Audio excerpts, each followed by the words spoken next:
যে ওর সাথে physical relation করতেই হবে। তো আমি অনেক ইয়ে করার পর এক পর্যায়ে রাজি হয়ে যাই।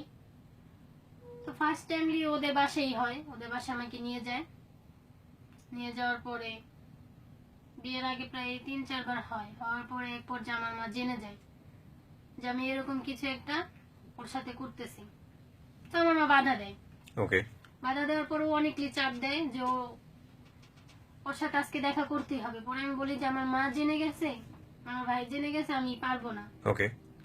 তো বলে না, আসতেই হবে, তোকে আসতেই হবে। মানে তখন তো আপনার সঙ্গে ওর প্রেমের সম্পর্ক ছিল, জি এবং এটাকে যেভাবেই হোক ও ব্ল্যাকমেইল করতো, এটা জি, না করলে ও blackmail নেশা করতো। করবে, এটা না করলে ও হ্যাঁ। মাথা ফাটায় ফেলবে, জি, জি। এগুলো করতো। আচ্ছা, তো তখন ওর একটা বন্ধু, যে যে বন্ধুটার আমি কথা বললাম, রাসেল, হুম ওকে আমি ডাক দিই। আমি ওকে, ভাইয়া ও তো এরকম এরকম করতেছে, তো আমি এখন কি করব? হুম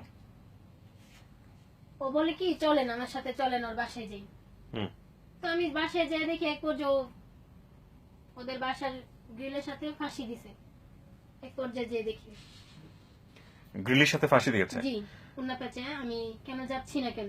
প্রিয় শ্রোতা, আমি যে ভিডিওটা আপনাদেরকে ফেসবুকে আপলোড করেছি, ইভেন ভিডিওতেই কথাগুলো আছে, সেটা হচ্ছে যে ওর যে ভিডিওটা আপনারা দেখতে পাচ্ছেন, ও তো এখন কোনো নেশা করে না, করে কি? এখন করে না। কিন্তু ওকে যে ভিডিওটা দেখতে পাচ্ছে, ওকে দেখলে বুঝতে পারবে যে ওর ভিতরে কিন্তু নেশার ইফেক্টটা এখনো আছে। জি, ও সিগারেট খায় এখনো। সিগারেট খায় সেটা তো অন্য বিষয়, কিন্তু যে ধরনের ড্রাগ ও শরীরে নিয়েছে সেগুলোর ইফেক্ট কিন্তু ওর শরীরে এখনো আছে।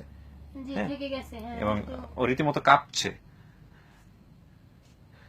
আপনার কি সমস্যা হচ্ছে? আপনি কি কন্টিনিউ করতে পারবেন? পারবো, ঠান্ডা লাগছে। ঠান্ডা লাগতেছে।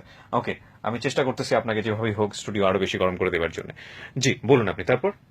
তারপরে ওর বন্ধুকে আমি আগে পাঠাই